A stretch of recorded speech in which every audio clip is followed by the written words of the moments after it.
Welcome back to the second day of the Bash of Honor tournament in Braine.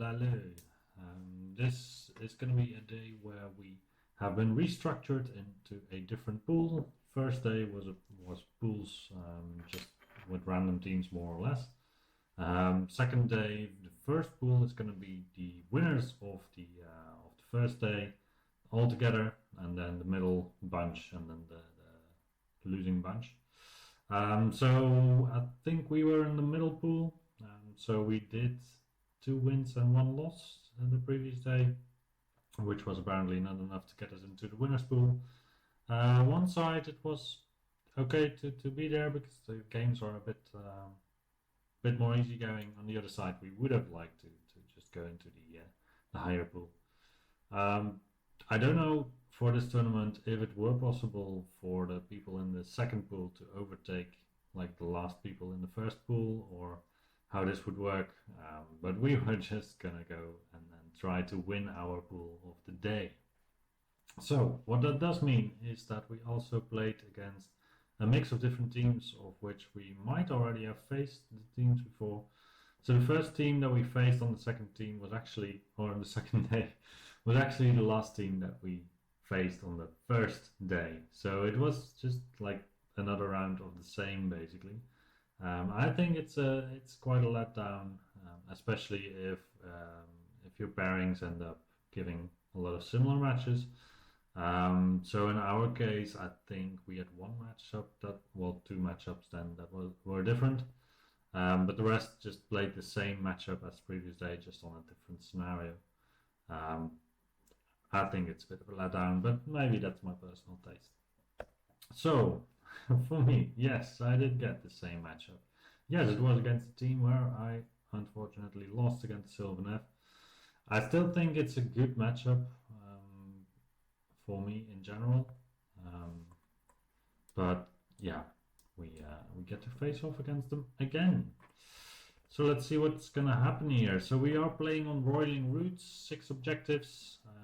The 6 objectives are spread out over the table, quite far away. This underdog can choose 2 objectives to make strike last for everyone on the objective, but it has to be a pair of objectives. So either the 2 in the center or the 2 on the flanks. Now, deployment-wise, what I have on the table, what I have off the table. On the table, Stormstrike Palaros, Knight Arcanum, Knight Relictor, Gotrek in the middle, Iridan the Witness, unit of Concussors reinforced. Off the table, I have the Reclusions, I have Lord Terminus, and I think that's about it actually. So I did, this is already after turn 1 movement, so I had the Concussors in the sky, then my opponent made me go first, then I just deployed them there. But let's go through that a bit later. My opponent has Gossamet Archers, Spite Teleporting Revenants. Are they Revenants? Otherwise, these are Spite Revenants. They deal a bit of combat damage. Striker, the Scourge of Garan Cavalry. Lady of Vines, Tree Lord, so the Spirit of Durthu, Gossamet Archers, and that is it. So what do I think going into this matchup? So compared to the previous game, one aspect of playing the same matchup again is that you can see if you really want to try the same thing again, or if you want to go for something different. And also a different map gives a different matchup. So for me personally, a different map also makes a difference in terms of whether my Stormstrike Palaros are going to be able to reach the enemy's line turn 1 or not. My opponent did counter deploy, I think, or did try to counter deploy to make sure that what happened in the previous game would not happen again, which is that the Stormstrike Palaros went up, charged into his cavalry, and basically neutered his cavalry. Not very useful for the rest of the game. So I think that is why the Tree Lord is there. So what I did now, because the distance is higher, I would need a 10 on the charge to get into something. Mind you, I could still charge into the Gossamet Archers and then pile in on the cavalry to get them stuck in combat. But I didn't really fancy the odds of a 10. With regards to that, Vanguard Paladors are better because you can auto-run them and then even on a map like this, get a guaranteed charge. But I just like the cheapness of this cavalry unit. And I don't necessarily have to attack my opponent turn 1. So, with that said, my prediction for this is that I will deploy a bit held back, kind of a bit defensively, and try to prepare for a possible double turn of my opponent. So I have to go first. I have a reroll on initiative, but a reroll on initiative does not guarantee that you get to maintain turn order whenever you want. So my opponent can take a double. I think this is one of the best setups that I can do for a double. If I still want to spread out a little bit. Like I could also just bunch up everything in the middle, but then I think with Sylvaneth Nobility will take over and I will not win this matchup. So I do have to spread out a bit, I think. Well, Knight Arcanum in the backs, fine. The Stormstrike Paladors just take this objective and they are still able to play around with the rest of the table. Gotrek goes into this little cranny where my opponent does not have a lot of bases that he can fit. So this is a bit of a defensive position for him. I have obscuring that the Knight Arcanum gave to the terrain through the Place of Power. This is a Place of Power and the one all the way on the top right corner. So this is also kind of the influence what the Place of Power is going to have. Maybe I can make this objective obscuring in this one, but that's going to be it basically. And then here on the right we have the Knight Relictor tiptoeing on the objective, making it more difficult for my opponent to score more unless he really wants to commit. If he wants to commit, he's going to get a Knight Relictor. He can pile in further to try and take Erdan and the Concussors with some stuff. But for turn 1, this distance to Erdan and the Concussors is, I would say, too big. And as a counterplay, I still have Translocate ready. Both my priests make 3 prayer points, which is basically the ideal amount of prayer points for Stormcast.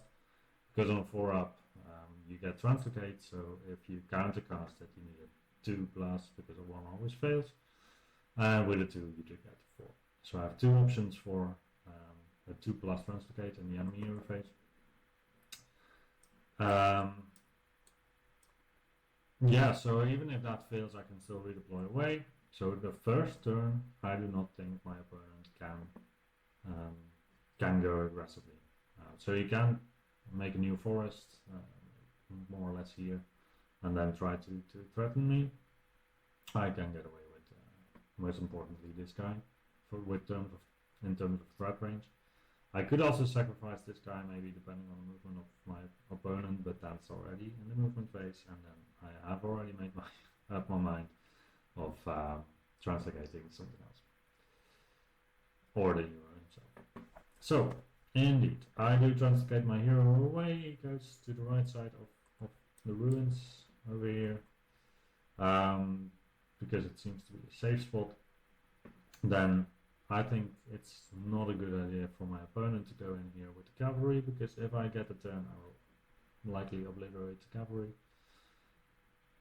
My opponent does this, so one detail here is that you can see this very small brown ring in the picture. This is a token to indicate that the Tree Lord, or the Spirit of Dutu, is over here. The actual model was quite fiddly with the limbs and everything, so he just put a marker down basically. So he's over there, and yeah, that's how that goes. So he deploys his cavalry to the more to the center, maybe trying to deal with Gotrek. Draika is in the center as well, probably trying to deal with Gotrek. So he does advance a little bit more aggressively, but he doesn't fully commit. I think also to respect my threat ranges. Like, Concussors in that sense are very nice for Stormcast, I think, because you can put them down somewhere and react to your opponent by placing them down, creating some threat range from somewhere. Now, my opponent does indeed get the double. I translocate away the concussors with Iridan in the hopes that Iridan with a high redeploy can still get away from my opponent's double turn hurt. So I did redeploy Gotrek in my turn because I had a redeploy left, and I thought, well, you can just go towards this stuff probably in my turn. But then my opponent got the turn. So my opponent does the turn. Gotrek is a little bit left out in the middle, unfortunately. But that is the chances that you have to take sometimes. So my opponent, he moved up with everything. I think I have a picture of this. Maybe, yeah, kind of. So he does move up with the cavalry. He doesn't go for Gotrek here. He goes for Gotrek with Draika. So Draika goes there for a charge on an 8. I redeploy away 1 inch and I make it a 9. And luckily that is the difference for Draika making the charge. The cavalry, they go into the Stormstrike Paladors, and I'm actually quite fine with that. I can bring back 1 unit per game. Stormstrike Paladors are a perfect candidate for this because they get the reroll on the charge and they get strike first. And otherwise, yeah, here on the right side, the Tree Lord unfortunately does go into Iridan. So I was debating between Gotrek and Iridan for the redeploy. Maybe should have gone for Iridan. Then again, Iridan gives -1 to hit on a 3+ to the Tree Lord as well. Could still survive, perhaps. Whereas this was a sudden, very definite killing over there. Because of the no ward of Dragon. So I, unfortunately for me, my opponent makes this charge. But this means that on the receiving end of the double turn, I actually just lose Iridan and the cavalry, and that's kind of it. So I still have my reclusions in the sky, I still have my concussors, I still have Gotrek, I still have 3 hammer pieces ready to go. So having received the double, it's not that bad of a situation. So I do bring my concussors in my turn towards cavalry to try and deal with those, or at least cripple them so far that they are not going to be meaningful anymore. And I also have to consider my objective control. So on the left side, I also want that objective. I was the underdog this round, so I made center objectives strike last. So that was already the previous turn, but that didn't really matter then. And I bring in Terminus with his friends and a new unit of Stormstrike Paladors. So the right side for me is quite barren and clean. But I try to just reorganize my forces, push from the left to the right, and then, yeah, I was thinking, okay, Gotrek can go in now, Gotrek can go in here. In hindsight, maybe if I really wanted to push from one side to the other, it would have been better to send Gotrek up. However, Draika does give attacks with no ward. So I could have gone into Draika with Gotrek and just pray for the best and hope that I would kill Draika. Don't know how suitable that would have been. And yeah, I just decided to go in here. So one aspect is also still that my opponent has a lot of scoring utility with the Godsmith archers, with the teleporting dudes, and even the Spite Revenant stuff here. So he does control the board quite well. So I have to make sure that I kill pieces, I feel like. So on the top left, Terminus is going to charge. Basically the reason why I go here is because then I have a charge factor to the trees, making me only need like a 4 on the charge, 5 on the charge, something like that, to get a successful charge. Then Terminus can, for example, end up here, pile in 3 inches, and then hopefully strike a Draika. So I actually only need very low charge rolls in general to charge out a deep strike in this situation. This is going to be the end of that turn. So We have the concussors. They dealt some damage to the flying cavalry. I removed 3 of them. 3 of them left against 4 concussors. That's fine. Draika's gone because the reclusions went in and they just knocked up Draika. Here some stuff is gone. Let's see. There was a branch witch. The branch witch redeployed. Terminals charged in and I had to battle it out with the branch witch. And something is still behind here, I think. Oh, it's the branch witch. Because the branch witch Terminus flipped on all his attacks, and then the branch witch with 3 attacks killed Lord Terminus. So that was a bit sad. And then here Gotrek went in. Gotrek went in, tried to kill the Lady of Vines with his 8 attacks, and did not manage. Second activation, 8 attacks. I think in the first activation I put like 2 attacks on the Spike Revenant, just to whittle them down a bit. Second activation I put fully on the Lady of Vines, did not kill the Lady of Vines, and she had some healing, so in the end, at the end of the turn, not a single wound to the Lady of Vines. That was some stellar performance of our beloved Gotrek. And otherwise the Stormcast Palaros with the reroll, they did not make the charge, so there's some sad times going on here. So the concussor stuff went great. The Draika reclusion stuff went great. Gotrek did not perform. Lord Terminus could not have died, maybe at least, and the Palaros could have gone in. I think maybe, I don't know if Gotrek should have gone in here. Like I could also have consolidated, but then again, reclusions are slow, Gotrek is slow. So if I put them both on this buy here, then my opponent is basically going to take these 4 objectives, and I'm going to be left with these 2, and it's a loss. So this is Gotrek. He has an extra wound now because this is after an extra combat activation. I think he's on 1 wound left. So next turn. So I do have a chance to take a double, I think. Yeah, I take the double here. So I do keep my stuff. If I get my opponent to turn. If I get my opponent to turn here, then the tree will teleport somewhere and go into probably the reclusions and just kill the reclusions.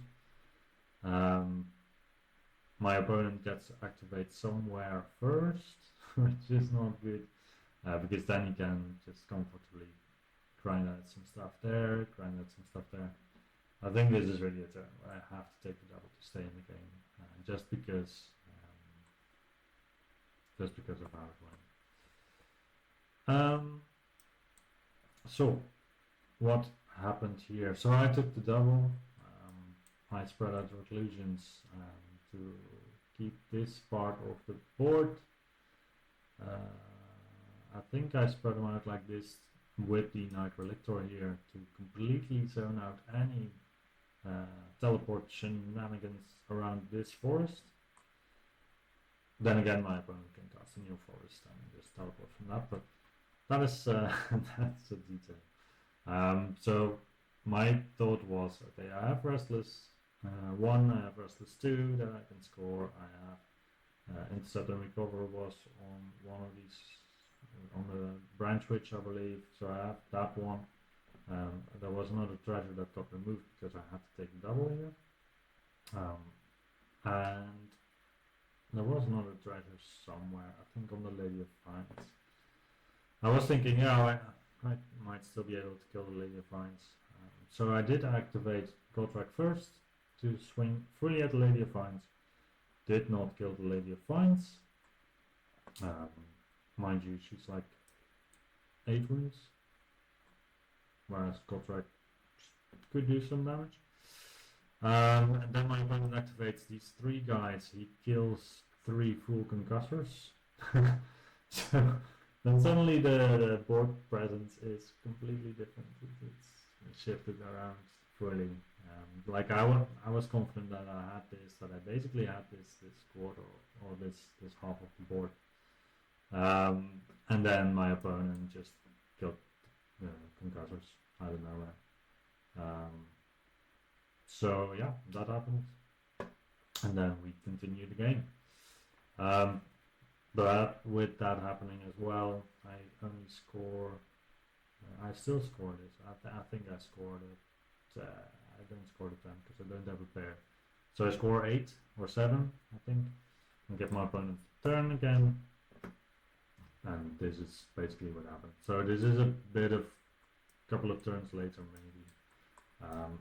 But he manages to rally twice on the cavalry, and twice he he's quite lucky, gets a model back twice. And he goes into the reclusions, completely wipes the reclusions, and it's going to be a 16-4. 16-4, I believe. For my, no, 14-6. I don't. One of those. For my opponent. So yeah, we played the matchup twice. It was twice a win for my opponent. Looking back at the pictures, I think the start was good. I think the move of Kotrek in this case was maybe not optimal. But the preparation for the double turn was good. Eridan not being able to get away was a bit sad. This is also a reason why Kotrek should not have moved out, probably. Then again, if I get the turn. So my opponent did this, Kotrek would still be here. If I get the turn, am I in a comfortable position? Well, I have the reclusions that can come down somewhere. So I think I can kind of lock the board.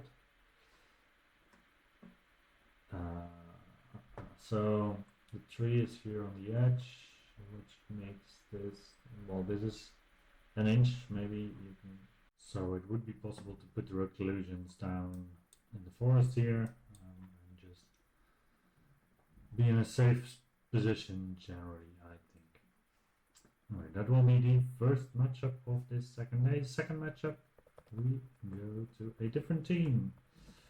And I am facing off against Skaven. So what do the Skaven present to the battlefield today?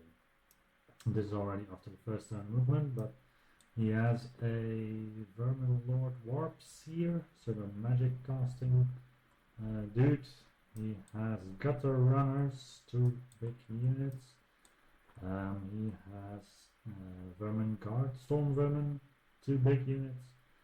He did not have a character here. I think he had Kritok Foul Blade in the middle next to the Screaming Bell, and an Assassin. I don't know if the Skaven Assassin has a special name, but an Assassin. He also had the Scourge of Gairan, Screaming Bell, which everyone in Skaven is bringing nowadays, and we had another unit of Planets. So we are playing, I believe it's maybe Roiling Woods again. Yeah, I believe it is, because we are also playing with 2 big pieces of terrain in the middle of the board. So the terrain that was supplied for this table was so massive that me and my opponent, we looked at each other and we were like, nah, this is just way too big. Because basically the terrain was about 4 times the area of this. So it really would have stretched, would have just neatly fit in between this. And just having one of these down in the middle of the board would have been fine, I think, even though it has quite an impact on the game. Having 2 of them down, that would mean that just the Screaming Bell could fit through and nothing else really. So we decided together to just replace it with these more suitably sized terrain pieces and just put a marker on them that we could not stand on these. So these are actually impossible pieces. We have forests in the back, the place of power all the way on the edge, and some small obstacles. Then the objectives spread out, and yeah, so I had more drops. I could see the deployment of my opponent. He had a pre-game move with the Gutter Runners, Night Runners, whatever they're called. And the Assassin gives them run and charge. or run. I think run and charge. So he actually had quite some mobility in his pieces, a bit more than I anticipated, to be honest. So my deployment, I deployed Airdown actually on the line more or less here. I deployed Goldtrack on the objective, just ready to rumble and still claim the objective for me. I deployed my Knight Arcanum right behind this pedestal here. I think maybe also, I don't think you're allowed to go on the objective in this one. I don't know, because it's the right picture of the thing. Is this right in roots? I think it, yeah, I think it is. So you cannot go on the objective. Let's start again. So yeah, basically Knight Arcanum on the left and the Stormstrike Paladors on the right. So then my opponent did his pre-game move. I already saw, well, he took first turn for one, so he could decide who would get the first turn. He took it himself. I am not used to playing into Clan Ashen skating lists. I think a lot of people are not used to that. So I was also not really prepared for the aggressiveness. However, I think I can cope quite well with this. So I translocated Airdown and I managed to do so. Airdown went into the back a bit. So yeah, my opponent could have gone into Airdown first turn, mostly with the Night Runners, do some shooting, do some damage. I think Airdown would have survived actually, so it wasn't really a big deal if I would not have made the translocate. But I did make the translocate. I put her in there so that I would have him survive. Night Raptor was also on the board, by the way. He was more or less here, but he is also dead at this point. So my opponent did do a decent alpha strike, killing my wizard and killing my priest first turn before trying to do anything. However, now it's going to be my turn, and well, I still have the reclusions in the sky, I have the concussors in the sky. I think my opponent made quite a big mistake by leaving both of these Norholes practically unguarded. He could have kept, I don't know, maybe just one unit, even just string out along the back, because if you leave Stormcast to get charges wherever they want, coming from the sky, then it can do a lot of damage. So yeah, basically that is also what I went for. My opponent still teleported back his warps here, I think, in my hero phase, and then in my movement phase I redeployed my army to behind these lines. So the Stormstrike Paladors, they went to my portal and they teleported over here.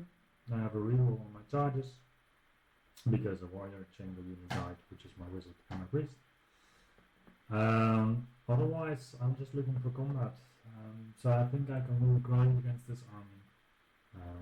And I can dictate in this scenario which units are going to fight and which units are not necessarily going to fight, or at least not important stuff. So Airdown in a matchup with these rats is quite happy. Goldstrike can just move up, go into the rats here. And then the Stormstrike Paladors are here to basically help on the side where it's needed. The Drakovs, they can go into the Bell and the Vermin Guard, and the Lord Terminals with the Reclusions can go into the middle bit. So I would like to remove the warps here, and I would like to remove the Bell, because then I remove all the teleporty shenanigans of my opponent. And then the masses of rats are a bit more manageable. In addition, ideally I also want to actually remove the Norholes, because I think I'm in a position to do so, and if I make it such that my opponent only has one Norhole each turn, and I start the round in the battle round, then on my turn basically I can go to the Norhole, delete it, and prevent any recursion from my opponent's side. So that is the plan. So I deploy this, I roll for charges, and yeah, everything goes in. The charges are really easy in this case. It's 5s and 4s and yeah, 5s and 6s maybe. So I think I used to reroll somewhere just to get the charge, but otherwise everything goes in, and then we do combat. I think this is after combat probably. This is a bit later because Erdan already teleported away again. I think this is after the Euro phase in my opponent's turn. So Goldstrike did a number on the Night Runners. The Stormstrike powers are whittling down these rats. Terminals and the Reclusions are trying to deal with this guy, so he has 3 hit points left. The bell's gone, and this unit has been untouched because I could leave it out of combat. My opponent tried to do a counter charge and was very unlucky rolling a 2. So that was a sad moment for my opponent.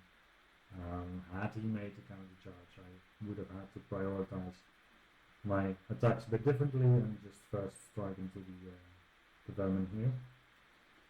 So then my opponent's turn, I do tiny give him this objective just to be able to push out with Iridan, because I feel like I still have sufficient resources on this side to deal with the Mad Runners here as well. And then in my turn, I have an Iridan that is available to move in any direction and deal with anything basically. In the grind, we still lose some stuff. I think I still lose the Dracos at some point, but this is yeah, basically after combat on my opponent's turn. So he does not manage to get the wizard out, and yeah, the rats are being cleaned up. So this is still a small grind going on here, but otherwise my opponent doesn't score that many because I control at least as many objectives as him. He does not have a pair. This objective is also mine, by the way. So I basically keep scoring the board, and my opponent is picking up some points, and this game kind of continues from there. So I have a unit on every spot. I decide to swap out the Reclusions and the Power Doors, just in case my opponent has some recursion shenanigans going on this objective, and the Power Doors have more mobility. So yeah, my opponent still managed to kill the Congassus with the 6 rats here, I think. But yeah, Iridan is chasing rats, killing them, and I really want to just stay on all the objectives, just in case of recursion. Because these 2 characters, my opponent can still do the claw steps, or 3 steps ahead. So you can move away, you can redeploy, so it's not the easiest for me to catch him if I just chase him around the board. So I want to either come in from multiple directions or just make his units kind of useless. And that is where we are basically. So this is the last picture I have. My opponent still went in with the assassin on the terminals, but got smacked down over time, and Kritorp still got an engagement with Erdan, and then also succumbed to the power of Erdan. So yeah, this was a big win for the Stormcast. I think it was a 17-3. So yeah, quite a solid win. But I think it came down to the key mistake of my. I think it's a mistake of my opponent to not have anything zoning the back line, whilst he had definitely sufficient tools to do so. I don't know if he should have sacrificed an entire unit to screen the back. I don't know if the rats on the flank were particularly useful in this case. I mean, he has to get the 2 objectives. I think he spread out too much maybe. Then again, this is quite a concentrated force. So if you just keep these here, then this should have been more central, I guess, but then this stuff is a bit in the way. Um, so yeah, from the Skaven side, I don't know how you would rate this matchup, but from the Stormcast side, if you give me this scenario, this is just great for me. Yeah, because usually this takes like a turn of preparation because your opponent doesn't give you these chances. So if my opponent had zoned out here, I would have had to put the cavalry at a bit of a distance of my opponent, such that, I mean, I don't know if I mind if he comes in with one unit. Like I think the Storm Vermin have anti-charge +1, if I'm right. So if he comes in, then I think that's also quite fine by me. Like if he had zoned down correctly, then I would probably have put the Reclusions here, still the Dracovian Guard here, and really focus on the grind. Like Gotrek can still go in, I can tag my opponent here, have a double activate, see how much damage I do on the Night Runners, and I will stick there, or pile in further on the Storm Vermin and do a number on them. So I think it's yeah, it's a good matchup for the Stormcast. No. So that was the second day. We ended up in 6th place, I think, overall out of the tournament, 6th or 7th. It was a decent showing. We were not top 3, but I mean that was already clear after the first day. With having only 2 wins and 1 loss, unfortunately. But yeah, that was my experience in Belgium and the Bash of Honor. Thank you for watching, and I will see you then next.